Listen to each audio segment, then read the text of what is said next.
కడప నగరంలోని RIMS police station పరిధిలో ఈ నెల 11వ తేదీ జరిగిన వల్లేపు వెంకటయ్య అనే వ్యక్తి దారుణ హత్య కేసును పోలీసులు ఛేదించారు. ఇందులో కీలకమైన నిందితుడు అరుణ్ కుమార్ ను అరెస్ట్ చేసి మీడియా ముందు ప్రవేశపెట్టారు. కడప నగరంలో డీఎస్పీ కార్యాలయంలో RIMS CI Ramakrishna Reddy, SI Subhash Chandrabose తో కలిసి డీఎస్పీ వెంకటేశ్వర్లు నిందితుని వివరాలను వెల్లడించారు. హత్యకు గురైన వెంకటయ్య, నిందితులు అరుణ్ కుమార్లు ముందు నుంచి స్నేహితులని, చిన్నపాటి ఘర్షణ విషయంలో తలెత్తిన గొడవ కారణంగా హత్యకు దారితీసిందన్నారు. విషయం తెలిసిన వెంటనే రిమ్స్ సీఐ తన సిబ్బందితో కలిసి దర్యాప్తు చేపట్టారని, ఈ హత్య కేసులో నిందితులను అరెస్ట్ చేసేందుకు పోలీసు శాఖ జాగిలం సోను ముఖ్య పాత్ర పోషించిందని డీఎస్పీ తెలిపారు. నిందితుడు అరుణ్ కుమార్ ను రిమాండ్కు తరలిస్తున్నట్టు డీఎస్పీ పేర్కొన్నారు. ఈ నెల 11వ తేదీ పోలీస్ స్టేషన్ పరిధిలో ఈ శ్రీరామ్ నగర్కు చెందిన వెంకటయ్య అనే అతన్ని అతి కిరాతకంగా ఈ ఎన్జిఓ ఫ్లాట్స్, ఖాళీగా ఉన్న ఎన్జిఓ ఫ్లాట్స్ దగ్గర అతి కిరాతకంగా హత్య గావించబడినాడు. అదేవిధంగా ఈ సంఘటనపై 12వ తేదీ రిమ్స్ సిఐ రామకృష్ణారెడ్డి గారు కేసు రిజిస్టర్ చేసి దర్యాప్తు ప్రారంభించినాడు. ఈ హత్య కేసులో ఎటువంటి క్లూస్ కూడా లేవు.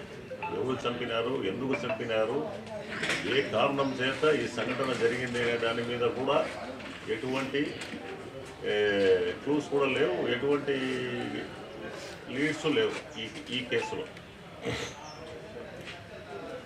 ఇమ్మీడియట్గా దర్యాప్తు అధికారి అయిన రిమ్స్ సిఐ గారు ఇమ్మీడియట్గా క్లూస్ టీమ్ని, అదేవిధంగా డాగ్ స్క్వాడ్ని ఇమ్మీడియట్గా కీలక ఆధారాలు సేకరించడానికి వాటి సేవల్ని వినియోగించుకున్నాడు. డాగ్ సోను అదేవిధంగా డాగ్ హ్యాండిల్ అయిన సుధీర్ గారు ఆధ్వర్యంలో డాగ్ సోను దీంట్లో ఇమ్మీడియట్గా సీన్ ఆఫ్ అఫెన్స్కు తెప్పించబడ్డారు. ఆ డాగ్ సోను ఇమ్మీడియట్గా ఈ ముద్దాయిని ట్రేస్ చేయడంలో అత్యంత చాకచక్యంగా దర్యాప్తు అధికారికి కేసు దర్యాప్తులో సహకరించింది. ఇమ్మీడియట్గా దాన్ని లీడ్స్ మేరకు సిఐ గారైన రామకృష్ణారెడ్డి గారు ఈ ముద్దాయి అయిన అరుణ్ని గుర్తించి అతన్ని ఇంట్రాగేషన్ చేసి కేసుని డిటెక్ట్ చేశారు.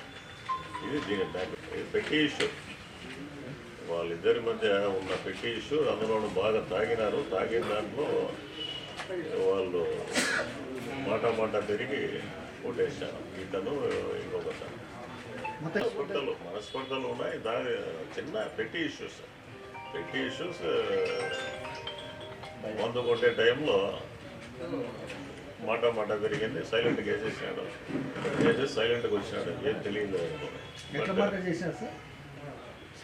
సిమెంట్ దిమ్మలు తీసుకొని కొట్టాడు. హత్య చేసే సమయంలో వీడియోలో తీశారట సార్. అవి ఆయన ఫోటో కూడా చేశాడు.